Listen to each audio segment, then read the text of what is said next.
નમસ્કાર મિત્રો, kidney part 1 ની અંદર કિડની શું છે, કિડનીનું કામ શું છે, કિડની ખરાબ થાય તો એના લક્ષણો શું હોય, એના કારણો શું હોય, એ વિશે વાત કરી. કિડની પાર્ટ 2 ની અંદર કિડની કેટલું કામ કરી રહી છે અને કેટલી ખરાબ થઈ છે તે કેવી રીતે જાણી શકાય એ વિશે જાણવા પ્રયત્ન કર્યો. આજે મિત્રો પાર્ટ 3 ની અંદર કિડનીના દર્દીએ શું ના ખાવું જોઈએ એ વિશે ટૂંકમાં માહિતી આપવા માટે મારો નમ્ર પ્રયાસ કરું છું. તો મિત્રો, સૌ પ્રથમ કોકોકોલા તેમજ તેના જેવા અન્ય પીણા જે કહેવામાં આવે, આ દરેક પીણાની અંદર એમ કહેવામાં આવે કે સુગર અને કેલેરી એ તો હોય જ, તેમજ એવા એની અંદર ઘણા બધા પ્રિઝર્વેટિવ જે કહેવામાં આવે, એડિટિવ્સ, એ પણ એની અંદર ઉમેરેલા હોય અને વધારામાં ટેસ્ટનો વધારે સારો ચડિયાતો બનાવવા માટે એની અંદર ફોસ્ફરસ પણ ઉમેરેલું ઘણા બધા પીણાની અંદર આપણને જોવા મળતું હોય છે. ઘણી ફૂડ પ્રોડક્ટ બનાવતી કંપનીની વાતો કરીએ તો તેમની પ્રોડક્ટની અંદર એ લોકો ફોસ્ફરસ મેળવતા હોય છે, કારણ કે એનાથી સ્વાદમાં વધારો કરી શકાય, તેમજ એક પ્રકારનું પ્રિઝર્વેટિવ કહેવાય કે તેને બગડતું અટકાવવા માટે પણ તેનો ઉપયોગ કરવામાં આવે છે, તેમજ જે તે પ્રોડક્ટનો રંગ જે કહેવામાં આવે એ જાળવી રાખવાનું કામ પણ કરતું હોય છે. આ ઉમેરેલા ફોસ્ફરસ પીણાઓની જે વાત કરીએ, તેમજ કુદરતી છોડમાંથી મળતા ફોસ્ફરસના મુકાબલે માણસના શરીરમાં એમ કહેવાય કે ઝેરીલું વધારે માત્રામાં હજમ કરવામાં આવે. એડિટિવ્સના રૂપમાં મળવાવાળું ફોસ્ફરસ કુદરતી ફોસ્ફરસની સરખામણીમાં એમ કહેવામાં આવે ઘણું બધું જુદું છે. આ મીઠાના સ્વરૂપમાં હોય છે અને આંતરડા દ્વારા જલ્દી અને વધારે માત્રામાં એને પચાવી લેવામાં આવે છે. એવો કોઈ કાયદો નથી કે જેમાં ફૂડ પ્રોડક્ટ બનાવવાવાળાની વાત કરીએ કે બનાવવાવાળી કંપની વાળાની વાત કરીએ તો એડિટિવ્સ જે હોય એની સાચી માત્રા પેકેટ ઉપર લખીને આપણને જણાવતા હોય. 200 ml કોલ્ડ્રિંક્સની બોટલની જો વાત કરીએ તો એમાં 50 થી 100 ml સુધી એડિટિવ્સ ફોસ્ફરસ હોઈ શકે છે, અને જે ફોસ્ફરસની જે વાત કરી એ આપણી કિડની માટે હાનિકારક થઈ શકે છે. બીજું મિત્રો, એમ કહેવામાં આવે કેળા, તો કેળામાં પોટેશિયમની માત્રા ઘણી વધારે પડતી હોય છે અને કેળામાં સોડિયમની માત્રા કહેવામાં આવે એ ઓછી હોય છે, પરંતુ પોટેશિયમ વધારે હોય છે. એક મધ્યમ સાઇઝના કેળામાં જોવા જઈએ તો 422 મિલીગ્રામ પોટેશિયમ હોય છે. જો આપણે દરરોજ એક કેળું ખાઈએ છીએ તો પોટેશિયમની દરરોજની જરૂરિયાત પ્રમાણે 200 mg થી નીચે રાખવાનું આપણા માટે મુશ્કેલ થઈ શકે. કેળાના બદલે પાઇનેપલ જો લેવામાં આવે તો પોટેશિયમની માત્રા થોડી એની અંદર ઓછી હોય છે, માટે કેળાના બદલે કિડનીનો દર્દી પાઇનેપલ ખાવું છે તો એ ખાઈ શકે. બીજી વાત કરવાની આવે કે દૂધ અને ડેરી ઉત્પાદનો, તો ડેરી ઉત્પાદનની અંદર કેટલીય જાતના વિટામિનો અને ન્યુટ્રિશન હોય છે. આમાં પોટેશિયમ અને ફોસ્ફરસની માત્રા વધારે હોય છે. આમાં પ્રોટીનની માત્રા પણ ઘણી જોવા મળે છે. 200 ml મિલ્ક એટલે દૂધની જો વાત કરીએ એમાં 222 mg ફોસ્ફરસ અને 349 mg પોટેશિયમની માત્રા હોય છે. કિડનીની બીમારીમાં વધારે માત્રામાં ડેરી ઉત્પાદનો જો ખાવામાં આવે અને સાથે સાથે એમ કહેવાય કે ફોસ્ફરસમાંથી ભરપૂર બીજી વસ્તુઓ પણ સાથે સાથે ખાવામાં લેવામાં આવે તો કિડનીના દર્દીને હાડકાની તકલીફો પેદા થઈ શકે છે. ડેરી ઉત્પાદનો એમ કહેવાય કે હાડકાની બીમારી માટે હાનિકારક શારીરિક સમસ્યાઓના નિરાકરણ માટે આમ તો સારા માનવામાં આવે, પણ કિડનીની બીમારીમાં વધુ ફોસ્ફરસ ખાવાથી ફોસ્ફરસ હાડકામાં જમા પણ થઈ શકતું હોય છે, જેથી હાડકાં કહેવાય કે પાતળા, નબળા અને તૂટવાની સંભાવના એકદમ વધી જાય છે. ડેરી ઉત્પાદનોમાં આમ કહેવાય પ્રોટીનની પણ માત્રા વધારે પડતી હોય અને 240 ml હોલ મિલ્ક જે કહેવામાં આવે એની અંદર 8 ml પ્રોટીનની માત્રા પણ હોય છે. પછી સંતરાની વાત કરીએ, એના જ્યુસની વાત કરીએ તો સંતરા અને તેના જ્યુસ એ વિટામિન સી અને એમ કહેવાય કે પોટેશિયમથી ભરપૂર કહેવાય, માત્રા વધારે કહેવાય એ એની અંદર હોય છે. અને એક મોટી સાઇઝનું સંતરાની જો અંદર જોવા જઈએ તો 333 mg પોટેશિયમની માત્રા હોય છે અને 240 ml સંતરાના જ્યુસની અંદર 473 mg એટલે મિલીગ્રામ પોટેશિયમ હોય છે.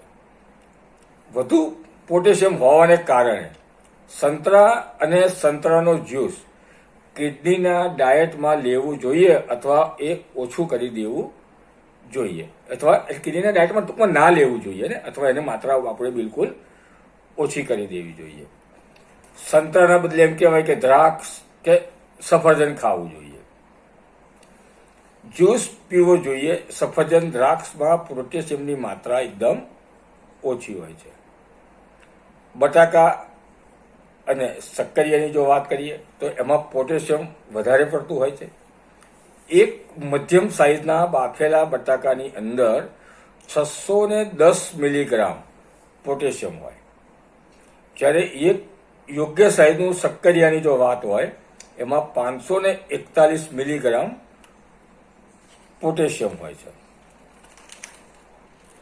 બટાકાને પાતળા અને લાંબા કાપીને લાંબા સમય સુધી એને ઉકાળવાથી પણ પોટેશિયમની માત્રા થોડી ઓછી થઈ જાય છે.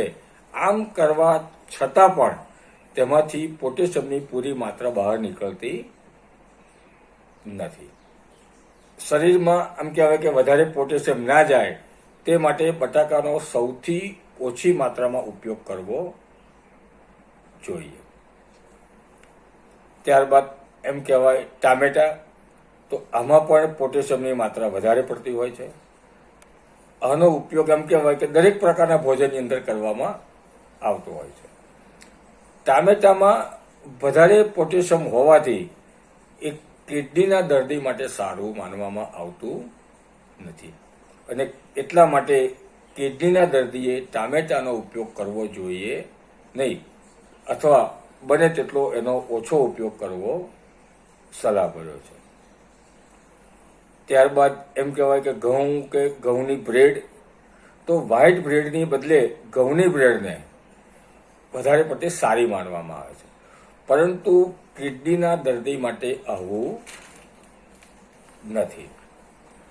ઘઉંની બ્રેડમાં ભલે ન્યુટ્રિશન વધુ હોય, પરંતુ કિડનીના દર્દીને ઘઉંની બ્રેડની જગ્યાએ વ્હાઇટ બ્રેડ ખાવાની સલાહ આપવામાં આવે છે. આવું એટલા માટે છે કે ઘઉંની બ્રેડમાં ફોસ્ફરસ અને પોટેશિયમની માત્રા વધારે હોય છે.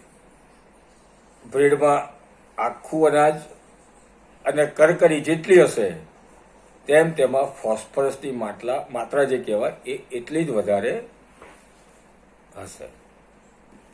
દાખલા તરીકે ઘઉંની બ્રેડમાં 57 mg પોટેશિયમ અને 69 mg ફોસ્ફરસ હોય છે એમ કહેવાય, જ્યારે 30 ગ્રામ વ્હાઇટ બ્રેડની અંદર 28 ગ્રામ કહેવાય કે મિલીગ્રામ ફોસ્ફરસ અને 28 મિલીગ્રામ પોટેશિયમ હોય છે.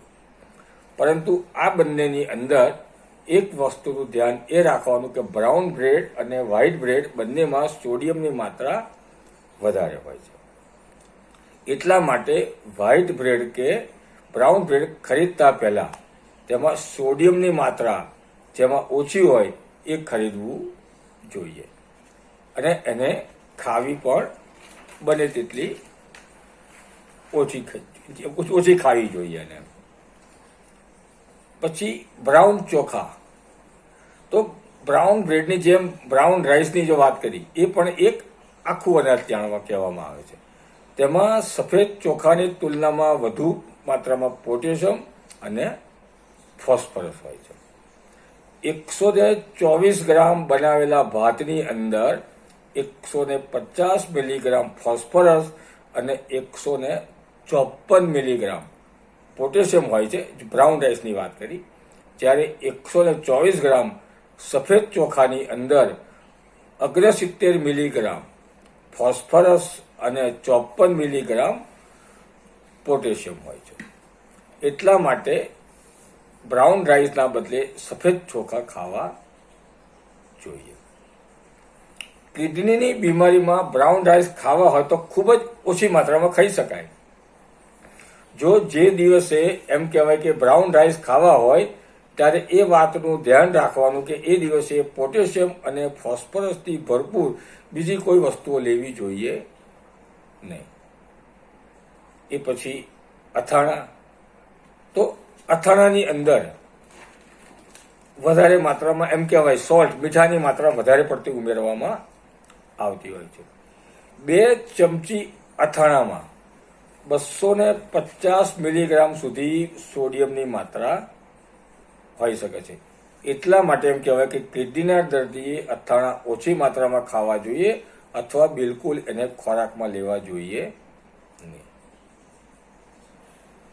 પેકેટ બંધ વસ્તુઓની વાત કરીએ તો પેકેટ બંધ જે બજારમાં તૈયાર પડીકા જેવી વાત કરી આવે છે, અલગ અલગ કંપનીના અલગ અલગ વસ્તુઓના ખાવાના, એની અંદર એ પેકેટ બંધ ખાવાની વસ્તુમાં પણ જોઈએ તો સોડિયમની માત્રા આપણને વધારે પડતી જોવા મળે છે. એટલે પેકેટ બંધ ખાવાનું, જેવું કેમ કહેવાય કે મેગી, નૂડલ્સ, ફ્રોઝન કરેલી વસ્તુઓ, પીઝા, માઇક્રોવેવમાં બનાવેલી વસ્તુઓ, આવા ઘણા બધા પેકિંગ ફૂડની અંદર જે કહેવાય એમાં સોડિયમની માત્રા વધારે જોવા મળે છે. જો આપ આ પ્રમાણે ખાવ છો તો દર્દી માટે એક દિવસમાં લેવાની સોડિયમની માત્રા 2000 મિલીથી નીચે રાખવાનું જે કહેવાય એ ખૂબ જ મુશ્કેલ થઈ જાય. અને પ્રોસેસ ફૂડમાં ફક્ત સોડિયમની માત્રા જ્યારે વધારે હોય છે પરંતુ તેમાં જરૂરી ન્યુટ્રિશનની માત્રા ઓછી હોય છે. પાલકની વાત કરીએ તો પાલક અને અન્ય ભાજીઓ એના જેવી એ દરેક ભાજીની અંદર પોટેશિયમની માત્રા વધારે પડતી હોય છે અને ન્યુટ્રિશન અને મિનરલની માત્રા પણ વધારે હોય છે. 124 ગ્રામ કાચા લીલા શાકની અંદર 140 મિલીગ્રામ થી લઈને 290 મિલીગ્રામ સુધી પોટેશિયમની માત્રા હોઈ શકે છે. એટલા માટે ભાજી ખાવી એ બને તેટલી ઓછી માત્રામાં અથવા એને બિલકુલ ના ખાવી જોઈએ, જેથી એમ કહેવાય કે શરીરમાં વધારે પોટેશિયમની માત્રા જઈ શકે નહીં. બીજું ખજૂર અને કિસમિસ. તો ખજૂર અને કિસમિસ એ ડ્રાયફ્રૂટની શ્રેણીમાં આવે છે. કોઈ પણ ફ્રૂટને જ્યારે સૂકવવામાં આવે ત્યારે તેમાં ન્યુટ્રિશનની માત્રા કહેવામાં આવે એ એકદમ વધી જતી હોય છે, તેમજ પોટેશિયમની માત્રા પણ વધી જતી હોય છે. દાખલા તરીકે એમ કહેવાય કે 124 મિલીગ્રામ આલુ બુખારામાં 1274 એમ કહેવાય મિલીગ્રામ પોટેશિયમ હોય, જ્યારે 124 ગ્રામ લીલા ફ્રૂટમાં 1255 મિલીગ્રામ પોટેશિયમ હોય. ફક્ત 4 નંગ ખજૂરમાં એમ કહેવાય કે 668 મિલીગ્રામ પોટેશિયમની માત્રા હોય છે. આવા સૂકા ફળોમાં પોટેશિયમની માત્રા વધારે હોવાને કારણે સારું એ છે કે આવું ફ્રૂટ બને ત્યાં સુધી સેવન ના કરવું જોઈએ, જેથી એમ કહેવાય કે શરીરમાં પોટેશિયમની માત્રા જળવાઈ રહે, પોટેશિયમની માત્રા વધે નહીં. પછી આલુની ચિપ્સ અને એના જેવા અન્ય નમકીનની જો વાત હોય તો આવી વસ્તુમાં સારા ન્યુટ્રિશન એમ કહેવાય ઓછા હોય છે અને સોડિયમની માત્રા વધારે હોય છે. તેનો ટેસ્ટ સારો હોય છે એમ કહેવાય, પણ એને ખાવાથી શરીરમાં સોડિયમની માત્રા વધી જવાની શક્યતા રહેલી છે. આલુ ચિપ્સમાં સોડિયમની માત્રાની સાથે સાથે એમ કહેવાય કે પોટેશિયમ પણ વધારે હોય, માટે કિડનીના દર્દીએ એને બિલકુલ ખાવું જોઈએ નહીં. ત્યારબાદ એપ્રિકોટ. તો એપ્રિકોટમાં વિટામિન એ, સી અને ફાઈબર વધુ માત્રામાં હોય અને પોટેશિયમની માત્રા પણ વધારે હોય છે. 124 ગ્રામ સૂકા એપ્રિકોટની અંદર 1500 મિલીગ્રામ પોટેશિયમ હોય. કિડનીના દર્દીએ એક દિવસમાં 2000 mgથી વધારે પોટેશિયમ ના ખાવું સલાહભર્યું છે, ના ખાવું જોઈએ. ફક્ત 123 ગ્રામ સૂકા એપ્રિકોટ ખાવાથી આપને એક દિવસની જરૂરિયાતના 75% પોટેશિયમની માત્રા જે કહેવાય એ આપણને મળી જતી હોય છે.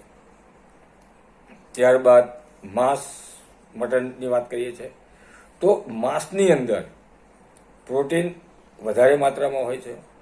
જ્યારે કિડની ખરાબ થાય છે ત્યારે શરીરમાં પ્રોટીનને કહેવાય કે પચ્યા પછી જે વેસ્ટ પ્રોડક્ટ બનાવે છે તેને આપણી કિડની બહાર કાઢી શકતી નથી. જો આપ એમ કહેવાય કે બજારનું બનાવેલું મટન ખાવ છો તો તેમાંની અંદર એમ કહેવાય કે મીઠાની માત્રા અને સોડિયમની માત્રા પણ વધારે હોઈ શકે છે, જેથી શરીરમાં મીઠાનું પ્રમાણ પણ વધી શકે છે. જો આપ કિડનીની બીમારી જો આપણને છે તો સોડિયમ, પોટેશિયમ અને ફોસ્ફરસની માત્રા ખાવામાં આપણા માટે સારું સાબિત થઈ શકે છે. એટલે એને ઓછી માત્રામાં ખાવું જોઈએ. સાબિત સારું તો કહેવાય, પણ એને ખૂબ જ ઓછી માત્રામાં ખાવું જોઈએ. ત્યારબાદ દાળો. તો કિડનીના દર્દીને જો દાળ ખાવી છે તો દાળ થોડી એમ કહેવાય કે જાડી લેવી જોઈએ અને દાળની જે જાડી જે માત્રા કહેવાય એ ડૉક્ટરની સલાહ પ્રમાણે લેવી જોઈએ. દાળમાંથી પોટેશિયમની માત્રા ઓછી કરવા માટે તેમાં વધારે પાણીમાં એને ધોયા પછી થોડી વાર એને ગરમ પાણીમાં એમ કહેવાય રાખી મૂકવી જોઈએ અને એ પાણીને ફેંકી દેવું જોઈએ.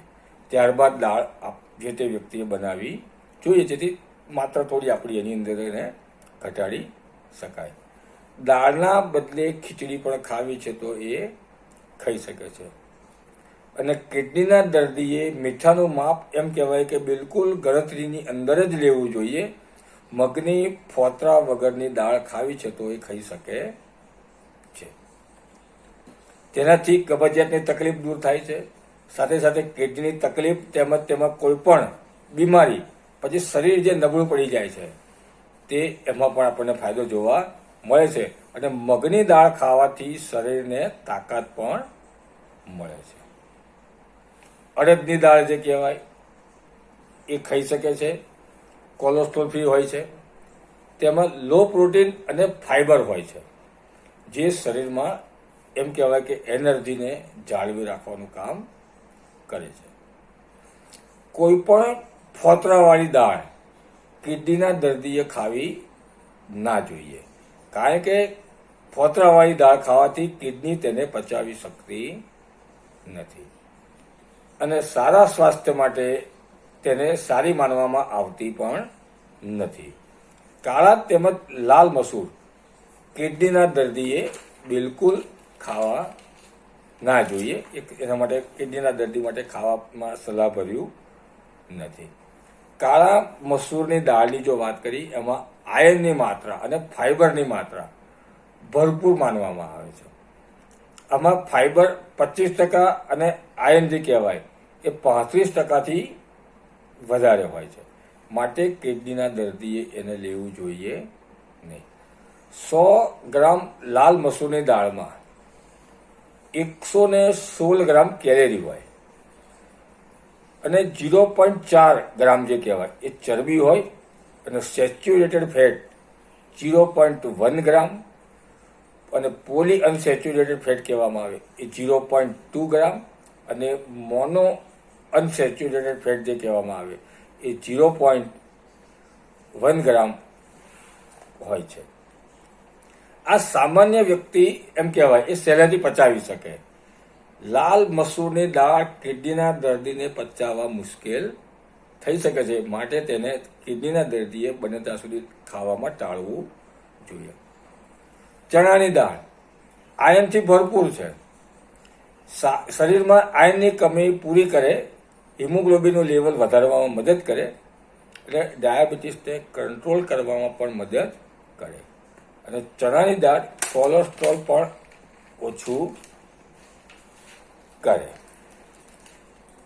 આ સારી કિડની ધરાવતા માણસ માટે તો સારી છે, પરંતુ કિડનીના દર્દીએ એને ખાવી ના જોઈએ. જો દાળ ખાવી છે તો ડૉક્ટરની સલાહ મુજબ જ એને લેવી જોઈએ. બીજું કે સાઇટ્રિક ફૂડ બિલકુલ ના ખાવા જોઈએ. એટલે કે ખટાશવાળા ફૂડ જે કહેવાય એ બિલકુલ ખાવા જોઈએ નહીં. એમાં ખાસ કરીને કેમ કહેવાય કેળા, કીવી, એવોકેડો, નારિયેળ પાણી, ડ્રાયફ્રૂટ આ બધી વસ્તુઓ બિલકુલ ના લેવી જોઈએ. કિડનીના દર્દીએ ગોળની બનાવટ કહેવાય એ પણ ના લેવી જોઈએ, કારણ કે તેમાં પોટેશિયમની માત્રા કહેવાય એ પણ વધારે આપણને જોવા મળે છે. ફ્રૂટના જ્યુસ કહેવાય એ પણ ના લેવા જોઈએ, કારણ કે ફ્રૂટનું જ્યુસ જ્યારે બનાવવામાં આવે ત્યારે તેમાં એક ફ્રૂટની જગ્યાએ ઘણા બધા ફ્રૂટનો ઘણા બધા નંગનો ઉપયોગ કરવો પડે અને એને જ હિસાબે એની માત્રા વધી જાય અને જે કિડનીના દર્દીને નુકસાનકારક સાબિત થઈ શકે. એક વસ્તુ યાદ રાખવી કે જે વ્યક્તિના શરીરમાં જેટલું વધારે એસિડિક શરીર હોય એનું તેટલી કિડની જલ્દી ખરાબ થઈ શકે છે. માટે બને તેટલી કિડનીને આલ્કલાઇન રાખવા માટે પ્રયત્ન કરવો જોઈએ. અને મિત્રો, આ માટે યુટ્યુબ ઉપર કમલેશ મહેતા આયુર્વેદાના અમારા અલગ અલગ બીમારીને લગતા વિડીયો પણ જો આપ જોશો તો એસિડિક બોડીને આલ્કલાઇન કેવી રીતે બનાવી, નેચરલ રીતે સારા કેવી રીતે શકાય, કઈ બીમારીમાં તમારે એના થવાના કારણો શું હોય, એના લક્ષણો શું હોય, એના આપણે ઘરગથ્થુ ઉપાયો દ્વારા ડૉક્ટરો વગર આપણે એને ઓછા ખર્ચે સારું કેવી રીતે થઈ શકે, એવા ઘણા બધા વિડીયો મૂકેલા છે. તો મિત્રો, આપ નાની મોટી કોઈ પણ સમસ્યાની જ્યારે પીડાઓ છો ત્યારે જોવાના બદલે આપ દરરોજ નિયમિત અમારો ફક્ત એક વિડીયો જોવાનો રાખશો તો પણ આપને ઘણી બધી બીમારી અંગેની સારી જાણકારી પણ મળશે અને એ સારી જાણકારી લઈ આપ આપના મિત્રો સુધી પણ પહોંચાડશો તો આપના મિત્રોને પણ સારી જાણકારી મળશે અને ડૉક્ટરોના ખર્ચા, લાંબા તગડા ખર્ચા જે કહેવામાં આવે છે ત્યારે હજારો લાખો રૂપિયા ખર્ચ કરવામાં આવે છે, એવા રૂપિયાના ખર્ચ કરવામાંથી પણ બચી જવાશે. માટે મિત્રો, અમે એવા ખૂબ જ સખત મહેનત કરીને ખૂબ જ જુદા જુદા વિષયો ઉપર જાણકારી આપવાનો પણ અમે ઘણો બધો પ્રયત્ન કરેલો છે. તો આપ એ પણ જોશો અને આપણા મિત્રો સુધી પહોંચાડવાનો પ્રયત્ન કરશો.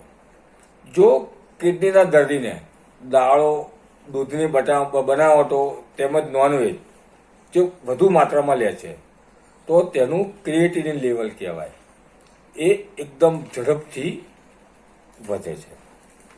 માટે બને ત્યાં સુધી એમને એ લેવા જોઈએ નહીં. યુરિયા, તો યુરિયા આપણું લીવર બનાવે છે. જ્યાં સુધી આપણે ખાઈશું ત્યાં સુધી યુરિયા બનવાનું ચાલુ જ રહે. માટે કિડનીના દર્દીએ ખોરાકમાં ખૂબ જ પરેજી રાખવાની જરૂર છે. અને જો કિડનીનો દર્દી પરેજી રાખતો નથી તો એ પોતાની કિડનીને સહેલાઈથી બચાવી શકતો નથી. ત્યારબાદ પોટેશિયમ, અને કિડનીના દર્દી માટે જો વાત કરીએ તો પોટેશિયમ ખૂબ જ ખતરનાક છે. જો તેની માત્રા વધી જાય તો હાર્ટ એટેક પણ આવી શકે છે. સાથે સાથે મસલ્સમાં થાક પણ પેદા થઈ શકે છે.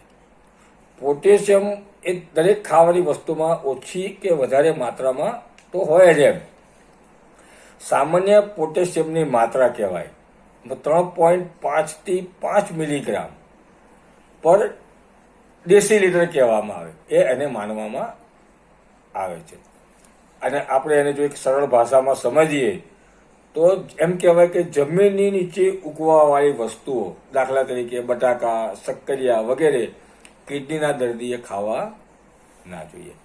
કેમ કે આ દરેકની અંદર જે જમીનની અંદર ઉગે છે એ દરેકની અંદર પોટેશિયમની માત્રા ઘણી વધારે હોય છે. ત્યારબાદ પત્તાદાર શાકભાજી કહેવાય, એ પણ બને ત્યાં સુધી કિડનીના દર્દીએ ખાવા ના જોઈએ. અને જે વસ્તુઓ ઝાડ ઉપર કે વેલા ઉપર થાય છે તેવું, એટલે કે એમ કહેવાય કે ટામેટા, દૂધી, કોબી, ફ્લાવર, કારેલા, પરવળ, રીંગણ, તરબૂચ, સરગવો, આ દરેક વસ્તુઓ બધા ફરતો ફરતો ખાવાનું છે. એક સાથે ખાવાની જરૂર નથી, પણ ફરતું ફરતું જો ખાવું છે તો આવી ઝાડ ઉપર ઉગતી વસ્તુ કે વેલા પર ઉગતી વસ્તુ પણ એ ખાવી છે તો એ ખાઈ શકે છે. કિડનીના દર્દીએ જમીનની અંદર ઉગતી વસ્તુઓ તેમજ પત્તાદાર શાકભાજીને ખાવાના બને તેટલા ટાળવા જોઈએ, કારણ કે તે કિડનીને વધારે ખરાબ કરી શકે છે. માટે એના માટે ખાવાનું સલાહભર્યું નથી. અને ફરતું ફરતું ખાવાથી મિત્રો એ ફાયદો થાય કે કઈ વસ્તુમાં પોટેશિયમની માત્રા વધારે હોય તો કોઈનામાં ઓછી હોય, તો શરીરમાં ફરતું ફરતું ખાવાથી એની અંદર શરીરમાં બેલેન્સ જે કહેવાય એ બેલેન્સ એનું આપણું ધીમે ધીમે થઈ જાય અને આપણું જે પોટેશિયમની માત્રા પણ શરીરમાં વધે નહીં અને જે તે વ્યક્તિની એનર્જી પણ સાથે સાથે જળવાઈ રહે. કોઈ પણ શાકભાજી જો ખાવા છે તો એને અડધો કલાક એમ કહેવાય કે બેકિંગ સોડાના પાણીમાં એને પલાળી રાખવા જોઈએ. ત્યારબાદ એને ફરીથી સ્વચ્છ પાણીની અંદર ધોવા જોઈએ અને ત્યારબાદ જ ઉપયોગ કરવા જોઈએ. આ બેકિંગ સોડામાં ધોવાનું તો મિત્રો વારંવાર ઘણા બધા મિત્રોને સલાહ આપેલી છે. તો આ કિડનીના દર્દી માટે પણ સારું છે, તેમજ જે કિડનીનો દર્દી પેશન્ટ નથી એમના માટે પણ સારું છે. એટલા માટે કે બજારમાંથી આપણે જે કંઈ ફળ કે શાકભાજી લાવીએ છીએ એ દરેકની અંદર જ્યારે એને ઉગાડવામાં આવે છે ત્યારે તો ઘણા બધા રસાયણોનો ઉપયોગ કરવામાં તો આવે જ છે. અને સાથે સાથે ઉપર જે જીવાત કે ઈયળો પડે છે એને મારવા માટે, ગ્રોથ મોટો કરવા માટે, વધારવા માટે ઉપરથી પણ પાછી દવાઓ છાંટવામાં આવે છે. એટલે જે મૂળમાંથી જે અંદર કોઈ એ તો અંદર જે ઝેરી કેમિકલ્સ આપણા શરીરમાં જવાનું જ છે, પણ જ્યારે ઉપર છાંટેલી દવાઓ પર જો આપણે બરાબર ધોતા નથી તો ધીમે ધીમે શરીરમાં હેવી મેટલ્સ જે કહેવાય એ આપણા શરીરમાં જ્યારે વધતા જાય ત્યારે ભવિષ્યમાં આપણને ઘણી બધી નાની મોટી બીમારીઓ થવાની શક્યતા રહેલી હોય છે, જે દરેક વ્યક્તિ માટે, સારી કિડનીવાળા માટે તેમજ ખરાબ કિડનીવાળા માટે, બંને માટે એક ઘાતક સાબિત થઈ શકે. માટે દરેકને સલાહ આપવામાં આવે, મારું માનવું પણ એવું છે કે દરેક વ્યક્તિએ બેકિંગ સોડામાં લગભગ અડધો કલાક કોઈ પણ પ્રકારની ઉતાવળ કર્યા વગર એને ધોઈને સ્વચ્છ પાણીથી ધોયા અને ત્યારબાદ જ મોટા ભાગનું કેમિકલ કાઢી પછી જ એનો ઉપયોગ કરવો જોઈએ. જો ફળ ખાવું છે તો એક નંગ કે એનાથી વધારે માત્રામાં લેવું જોઈએ નહીં. કિડનીના દર્દીએ એમ કહેવાય કે લો સોડિયમ સોલ્ટનો ઉપયોગ પણ કરવો જોઈએ નહીં. લો સોડિયમ સોલ્ટ ખાસ કરીને એમ કહેવાય કે હાઈ બીપીનો દર્દી, હાઈ બ્લડ પ્રેશરનો દર્દી છે એ લોકોને કરતા આપણે જોવા મળે છે, જેનાથી એનું બ્લડ પ્રેશર એમનું કંટ્રોલ થાય છે. પણ આ લો સોડિયમ સોલ્ટ કિડનીના દર્દી માટે નુકસાનકારક માનવામાં આવે છે અને કિડનીના દર્દીને આ હાર્ટ એટેક પણ લાવી શકે છે.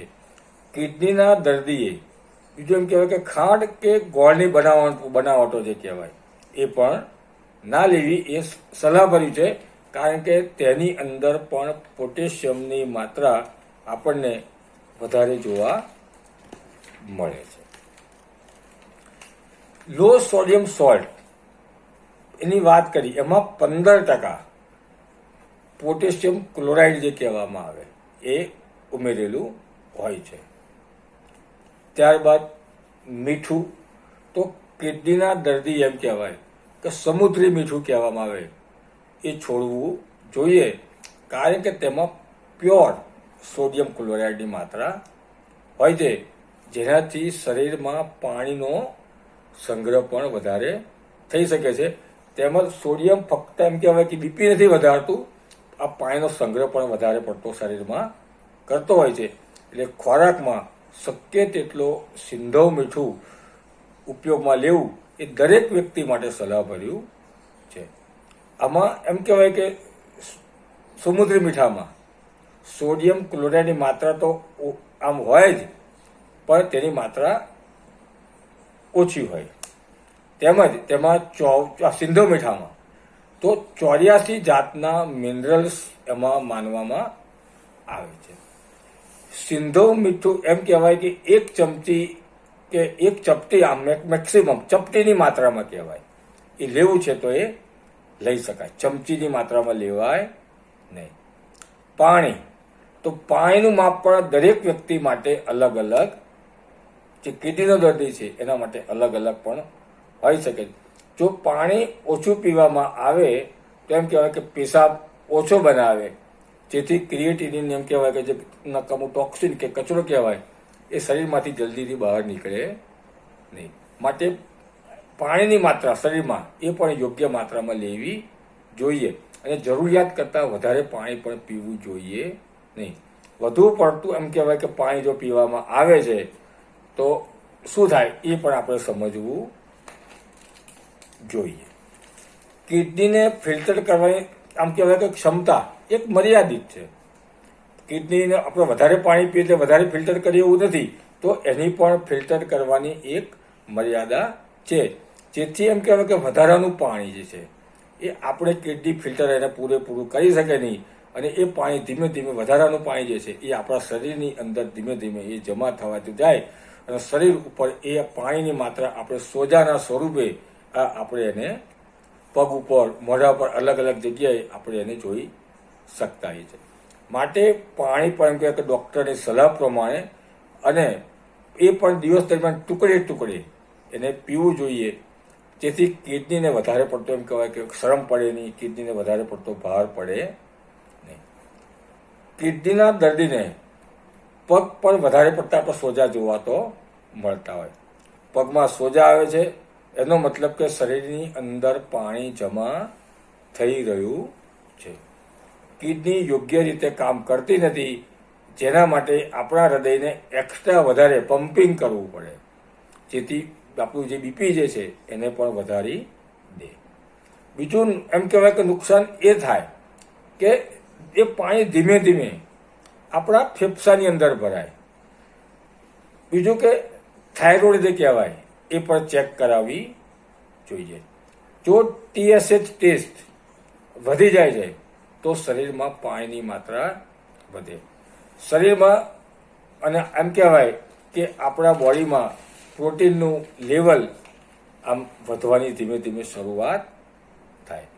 લોહીમાં જે પ્રોટીન છે તે લોહીમાંથી નીકળી જાય તો લોહી પણ આપણું બિલકુલ પાતળું થઈ જાય. જે નસોમાંથી નીકળી જાય આપણે, અને એ આપણા પગની અંદર જમા થવા લાગે. જે પ્રોટીનની શરીરમાં ઉણપ થાય, તેમ કહેવાય કે પ્રોટીનની માત્રા શરીરમાં એના માટે વધારવી જોઈએ. જો પ્રોટીન લેવું છે તો એમ કહેવાય કે લો ડેન્સિટી પ્રોટીન એ લેવું જોઈએ. દૂધ, ઈંડા, પનીર, દાળ વગેરે એમાં આ બધી વસ્તુમાં માત્રા પ્રોટીનની ઓછી હોય છે. જ્યારે એમ કહેવાય કે માછલી, ચિકન, મટન વગેરેમાં વધારે પડતું હાઈ પ્રોટીન જેને કહેવાય એ પ્રોટીન એની અંદર રહેલું હોય છે. અને શક્ય હોય ત્યાં સુધી એને દૂધ પણ આપવું જોઈએ નહીં. અને દૂધની જગ્યાએ એમ કહેવાય કે ઘરનું બનાવેલું તાજું પનીર જે છે એ કિડનીના દર્દીને આપવું જોઈએ. મિત્રો, કિડની ખરાબ થવી અને ક્રિએટિનિન વધવું આ બંને વસ્તુ અલગ અલગ છે. જો કિડની ખરાબ થઈ રહી છે તો શરીરમાં એમ સમજવાનું કે નકામો કચરો શરીરમાં જમા થઈ રહ્યો છે. જો આવા સમયે પ્રોટીન વધારે લઈએ તો કેમ કહેવાય કે આપણા કિડનીની અંદર વધારે પડતી માત્રામાં કચરો જમા થવા માંડે. માટે બને ત્યાં સુધી એને ના લેવું સલાહ ભાઈ. હવે મગજમાં પ્રશ્ન આપણને એવો થાય કે કિડની ખરાબ થઈ રહી છે એ આપણને ખબર કેવી રીતે પડે? કશું ખાવાથી ક્યારેય મિત્રો કિડની ખરાબ થતી નથી. ફક્ત આપણા ક્રિએટિનિનનું લેવલ વધે છે એ જ સમજવું જોઈએ. શરીરને જો પ્રોટીનની જરૂર હોય તો એને અચૂક આપવું જોઈએ. બીજું, સોજા આવવાનું કારણ જે વાત કરી એ મીઠાની માત્રા. જેટલું મીઠું એટલે કે સોડિયમ ક્લોરાઇડ વધારે લઈશું આપણે એટલું શરીરમાં પાણી વધારે જમા થશે. બ્લડ પ્રેશર તેમજ કિડનીના દર્દીએ એમ કહેવાય કે મીઠાની માત્રા ખૂબ જ ઓછી અને ડૉક્ટર આપણને જે કંઈ માત્રા જણાવે એ માત્રાની અંદર જ લેવું જોઈએ. ત્રીજું, એમ કહેવાય કે તરલ પદાર્થો, જો શરીરમાં પાણીની માત્રા વધારે છે તો આપણે તરલ પદાર્થો વધારે છે તો પાણીની માત્રા પણ ઘટાડવી જોઈએ. એક સમયમાં એમ કહેવાય કે 1.5 કપથી વધારે માત્રામાં પાણી પણ પીવું જોઈએ અને એ પણ ડૉક્ટરે આપણને સલાહ આપી હોય એ જ પ્રમાણે. જો કિડની યોગ્ય રીતે કામ કરતી નથી તો થાઇરોઇડનું એમ કહેવાય કે આખું પ્રોફાઇલ ટેસ્ટ એ પણ કરાવવો જોઈએ. ટોટલ પ્રોટીન ટેસ્ટ એ પણ કરાવવો જોઈએ, જેથી આપણા શરીરમાં આલ્બ્યુમિન, ગ્લોબ્યુમિન કેટલું છે એની પણ આપણને ખબર પડે. જો વ્યક્તિને બ્લડ પ્રેશર અને ડાયાબિટીસ વધારે રહેતા હોય અને તેને જો કંટ્રોલ થઈ શકતા નથી તો એ આપણી કિડનીને ખરાબ કરે છે. જો ક્રિએટિનિન 6 છે તો એમ સમજવાનું કે ક્રિએટિન 6 છે તો માટે આપણી કિડની 80% કામ કરતી નથી.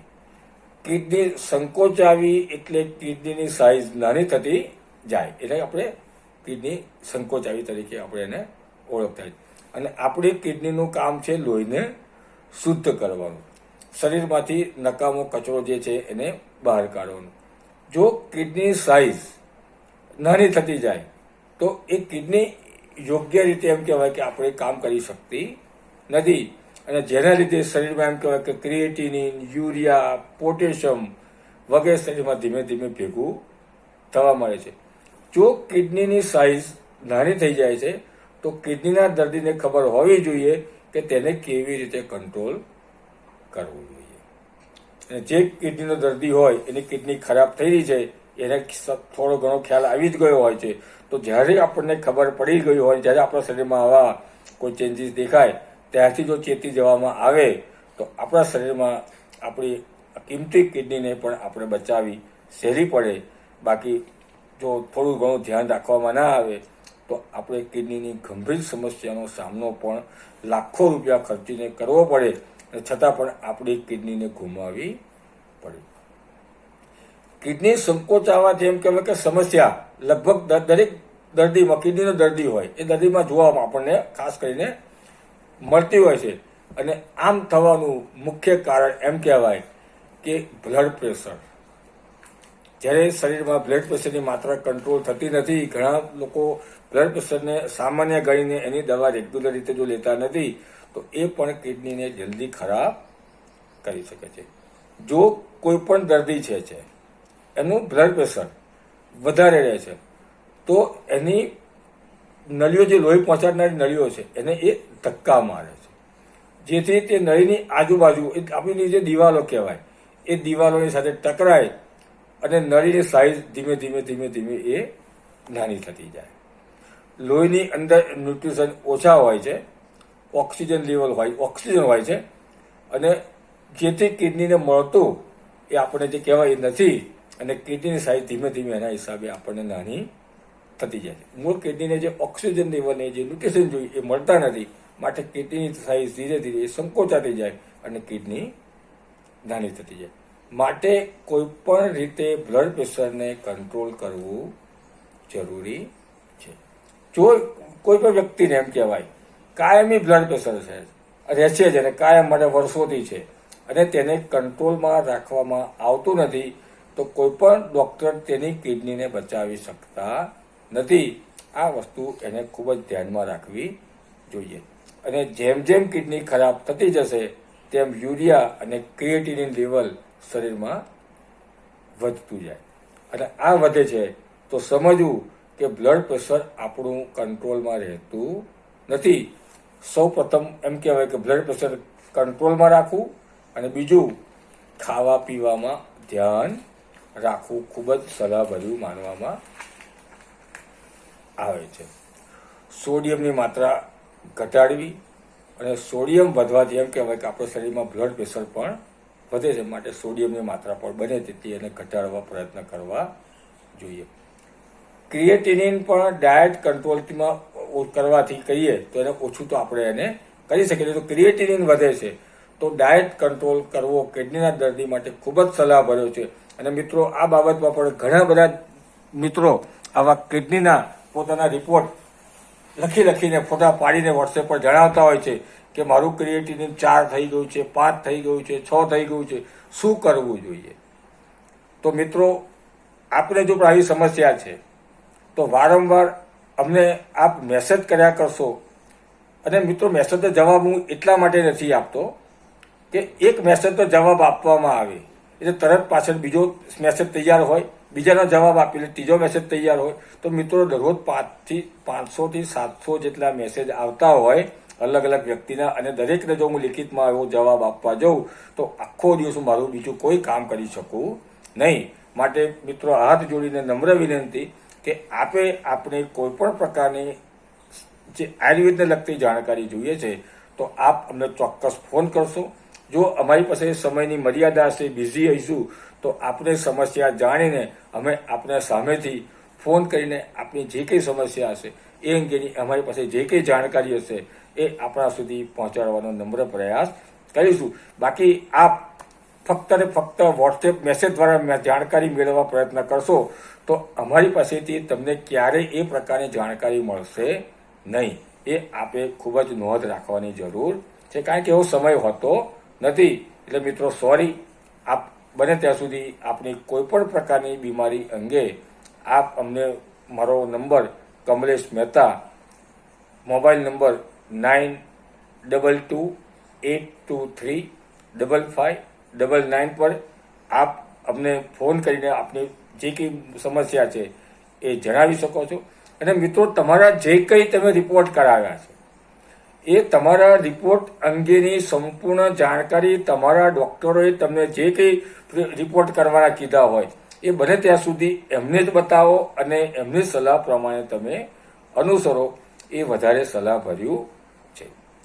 જો આવી અલગ અલગ પ્રકારે 4-5 વ્યક્તિ, ઘણા બધા મિત્રો એવા હોય છે કે 10, 15, 25 જગ્યાએ જુદી જુદી સલાહ લે અને દરેક જગ્યાથી એમને જુદા જુદા મેસેજ મળે અને સરવાળે પોતાની બીમારીની સમસ્યા જે કંઈ હોય હલ થાય નહીં. માત્ર મિત્રો તમને જે ડૉક્ટરે રિપોર્ટ કરાવવાના સૂચવ્યા હોય એને તમારી બીમારી અંગે પૂરતો ખ્યાલ છે માટે જ એમણે તમને રિપોર્ટ કરાવવાના જણાવેલા છે, તો એની સલાહ મુજબ ચાલવું મારી દ્રષ્ટિએ વધારે સલાહભર્યું છે.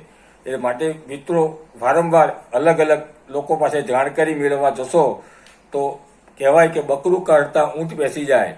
એટલે એક બીમારી કાઢવા જાવ અને 10 બીમારી બીજી શરીરમાં ઘર કરી જાય અને તમારી સમસ્યાનો નિકાલ આવે નહીં અને હજારો લાખો રૂપિયાનો ખર્ચ થાય અને સરવાળે શરીર પણ તમારું ખરાબ થાય.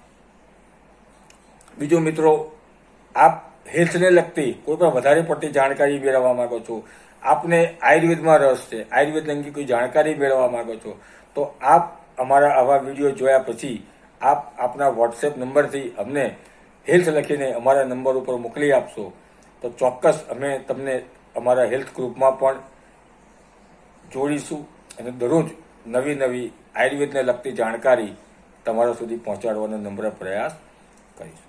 બીજું મિત્રો, ઘણા બધા મિત્રોના એવા પણ ફોન આવતા હોય છે કે એકનો એક મેસેજ અમને 2 વાર આવે છે. તો મિત્રો જો આપણે પણ કોઈ અમારો મેસેજ 2 વાર આવતો હોય અથવા ભૂલમાંથી તમે અમારા ગ્રુપમાં, હેલ્થ ગ્રુપની અંદર અમે તમને જોડી દીધા હોય અને આપને અમારી જાણકારી બિલકુલ ન ગમતી હોય તો પણ આપ અમને જણાવી શકો છો તો અમે પણ અમારા ગ્રુપમાંથી તમને દૂર કરીને અન્ય વ્યક્તિને સામેલ કરી શકીએ અને તમારું અને અમારું દુઃખ બંનેનું તો દૂર કરી શકીએ કે જે વસ્તુની જાણકારી તમને લેવી ગમતી નથી એ તમારા સુધી ના પહોંચે અને જે મિત્રોને જાણકારીની જરૂર છે એના સુધી અમે સરળતાથી પહોંચાડી શકીએ. એટલે મિત્રો, જો આપણે પણ આવી કોઈ સમસ્યા છે તો મેસેજ કરવાના બદલે અમને ફોન કરીને જણાવશો તો ચોક્કસ અમે એ બાબતમાં પણ જે કંઈ કરવા લાયક હશે એ ચોક્કસ કરીને અમે એને દૂર કરવા માટેના પ્રયત્ન કરીશું. એમ કહેવાય કે કાર્બોહાઈડ્રેટ લેવું, દૂધ, નોનવેજ અને એમ કહેવાય કે દાળનો ઉપયોગ બિલકુલ બંધ કરવો. વધારે ભારે કસરત પણ કિડનીના દર્દીએ કરવી જોઈએ નહીં અને બને તેટલું ઠંડા વાતાવરણથી પણ એને બચવું જોઈએ. નાના મોટા કોઈ પ્રકારના ફીવર હોય તો એનાથી પણ બચવું જોઈએ. ક્રિએટિનિનની સાથે સાથે યુરિયા લેવલ પણ વધે છે. જો યુરિયાનું લેવલ વધે છે તો સમજવું કે કિડનીએ તેનું કામ કરવાનું ધીમે ધીમે ઓછું કરી દીધું છે. થાક લાગવો, શરીરમાં ફીવર થવો, હવે જુદા જુદા લક્ષણો પણ આપણને જોવા મળે છે. માટે પોટેશિયમ લેવલને શરીરમાં કિડનીના દર્દીએ કંટ્રોલ કરવું પણ જરૂરી છે. પોટેશિયમ આપણા મસલ્સને તાકાત આપવાનું કામ કરે છે, પરંતુ જ્યારે એ વધી જાય ત્યારે શરીરમાં એમ કહેવાય કે અશક્તિ પેદા કરે, થાક પેદા કરે, હૃદયને પણ અસર કરે અને એના હિસાબે આપણા શરીરના ધબકારા જે કહેવાય એમાં પણ આપણને વધઘટ થતી જોવા મળે. અને જો વધુ થાય તો એવું સમજવાનું કે ગમે ત્યારે હાર્ટ એટેક પણ આપણને આવી શકે છે. માટે બને ત્યાં સુધી એને જાળવવા માટેના પ્રયત્ન પણ કરવા જોઈએ. જો ક્રિએટિનિન 2 હોય અને પોટેશિયમ 7 જતા હોય તો દર્દીએ આ સમયે ડાયાલિસિસની સલાહ એને આપવામાં આવે. બીજું એમ કહેવાય કે કિડનીના દર્દીએ ખાટા ફળો એ ના ખાવા જોઈએ, કારણ કે સંતરા, મોસંબી, કેરી આ વગેરેની અંદર એસ્કોર્બિક એસિડ જે કહેવામાં આવે અને સાઇટ્રિક એસિડ જે કહેવામાં આવે એની માત્રા વધારે હોય છે. આ એસિડ એમ કહેવાય કે શરીરમાં જઈને દર્દીની કિડની જે કામ નથી કરતી એમાં વધારે નુકસાન કરી શકે અને કિડનીને શરીરમાંથી એ બહાર કાઢવાનું કામ પણ સરળતાથી કરી શકે નહીં. જેથી શરીરમાં એમ કહેવાય કે એસિડની માત્રા ધીમે ધીમે વધતી જાય, જેને કહેવાય છે એમ કહેવાય સાદી ભાષામાં કે મેટાબોલિક એસિડોસિસ. જો શરીરમાં એસિડની માત્રા વધે છે તો એની ખરાબ અસર આપણી એમ કહેવાય કે કિડનીની ઉપર થાય છે. માટે કિડનીના દર્દી જે કહેવાય એને ખાટા ફળ જે કહેવાય એ ખાવાની એમ કહેવાય કે મનાઈ કરવામાં આવે છે. કિડનીના દર્દીએ પપૈયું, ચીકુ, ટેટી, તરબૂચ, દ્રાક્ષ, સફરજન, સ્ટ્રોબેરી આ બધી વસ્તુઓ વધારે લેવી જોઈએ, પણ એમ કહેવાય કે 1 કપની મર્યાદામાં એ ખાવું છે તો એ ખાઈ શકે. કિડનીના દર્દીએ આ મર્યાદા જે કહેવામાં આવે 1 કપની જે મર્યાદા કીધા એને ઓળંગવાની જરૂર નથી. એને પૂરેપૂરો ખ્યાલ રાખવો જોઈએ. જો વધારે માત્રામાં લે છે તો પણ એના માટે નુકસાનકારક સાબિત થઈ શકે છે. પોટેશિયમની કહીએ નોર્મલ વેલ્યુ 3.5 થી 5 મિલીગ્રામ સુધીની એને માનવામાં આવે છે, પરંતુ જો આ લેવલ 5 થી એમ કહેવાય કે વધારે વધવાનું શરૂ થઈ જાય તો લો પોટેશિયમ શાકભાજીને આપણે જે કહેવાય એને ધોવાનું ભૂલવું જોઈએ નહીં. જો આ લેવલ વધુ પડતું છે તો પોટેશિયમ બાઇન્ડિંગ એના માટે કહેવાય કે મેડિસિન એ જે છે લેવી જોઈએ. આ દવા જ્યારે તેને પાણીમાં ઓગાળીને લઈએ ત્યારે આપણા ખોરાકમાં જેટલું પણ પોટેશિયમ હોય એને બાઇન્ડિંગ કરી દે છે અને તેને મળ માર્ગેથી બહાર કાઢી નાખે છે, જેના કારણે જે પોટેશિયમ છે તે આપણા લોહીની અંદર એમ કહેવાય કે જે જઈ શકતું નથી, જેથી શરીરમાં પોટેશિયમ લેવલનું બેલેન્સ એ થઈ જાય છે. જો પોટેશિયમ લેવલ 6.5 થી 7 થઈ ગયું એનો મતલબ કે એ દર્દીને ઇમરજન્સી ડાયાલિસિસની જરૂર છે. આ સમયે ડાયાલિસિસ દર્દીએ ટાળવાની કોશિશ કરવી જોઈએ નહીં. જો લેવલ દર્દીને 7થી વધારે છે તો એને ફરજિયાત ડાયાલિસિસ કરાવવું સલાહભર્યું છે, એને કરાવવું જોઈએ.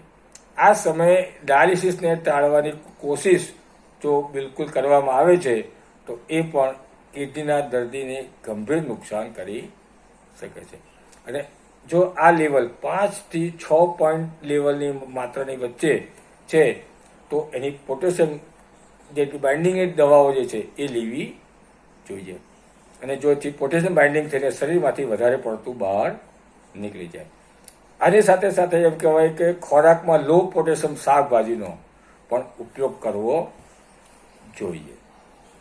જો દર્દીનું પોટેશિયમ લેવલ બેલેન્સ છે તો લો પોટેશિયમ ફળ અને શાકભાજી એમ કહેવાય કે ખાવાના છે. આ બાબતમાં પણ ધ્યાન આપવું જરૂરી છે. અને એ પણ એમ કહેવાય કે ડાયટમાં રાખવું જરૂરી, એકદમ રેગ્યુલર રાખવું જરૂરી છે. તો મિત્રો, કિડનીના દર્દીએ શું ના ખાવું જોઈએ, શું કાળજી લેવી જોઈએ, એ બાબતમાં જાણકારી આપવા માટે મેં મારો નમ્ર પ્રયાસ કર્યો છે. મિત્રો, માહિતી આપને ગમી હશે. ગમી હોય તો લાઈક અને શેર જરૂર કરશો. આપના દરેક મિત્રોને, આપણા દરેક ગ્રુપની અંદર દરેક વ્યક્તિને પહોંચાડવામાં આપ પણ અમને મદદરૂપ થશો. સાથે સાથે આવી નવી નવી જાણકારી મેળવવા માટે આપ અમારી સાથે જોડાઈ પણ શકો છો. બીજું મિત્રો, એક મારું વધારે સેવાકીય કામ તમને કહી શકું તો જો પૂરા ગુજરાતની અંદર કોઈ દર્દીને કિડનીની સમસ્યા છે અને ડાયાલિસિસ કરાવવું પડે તેવી પરિસ્થિતિ પેદા થઈ છે અને એને યોગ્ય ખર્ચ કરવો પડે છે, ફ્રીમાં ડાયાલિસિસ થતું નથી અને નાનો મોટો ખર્ચ કરવાની તેની ક્ષમતા નથી, તો આવા દર્દીઓને પણ આપ ચાહે મને ઓળખો છો તો પણ અથવા નથી ઓળખતા તો પણ આપ અમને ફોનથી ચોક્કસ તમારી સંપૂર્ણ માહિતી, જો અમને પૂરું તમારું નામ, એડ્રેસ, તમારું ગામ, પૂરું જે કંઈ માહિતી તમારી જે છે એ અમને જો જણાવશો તો તમારા ઘરની નજીકમાં જ્યાં પણ આવું કોઈ ડાયાલિસિસ સેન્ટર હશે ત્યાં તમને સંપૂર્ણ ફ્રીમાં સારવાર મળે તે અંગે મારો નમ્ર પ્રયાસ પણ હું ચોક્કસ કરીશ. અને શક્ય હશે એટલું ઝડપથી આપને સારી સારવાર અને એ પણ ફ્રીમાં મળે એવો મારો પ્રયાસ હશે. તો મિત્રો, આ પણ એક મારું સેવાનું કામ છે.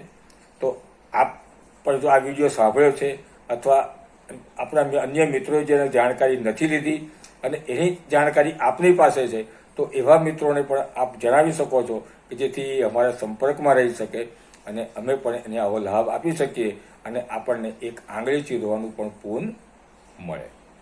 તો મિત્રો, આજે આટલી જાણકારી ઘણી બધી છે. નવા માહિતી સાથે ફરીથી આપણે પાછા મળીશું. તો એ વિષયની અંદર કિડનીના દર્દીએ શું ખાવું જોઈએ અથવા નવા જે કંઈ વિષય આપણે યોગ્ય લાગશે એ પ્રમાણે એને ફરીથી જાણવાનો પ્રયાસ કરીશું. મિત્રો, નમસ્કાર.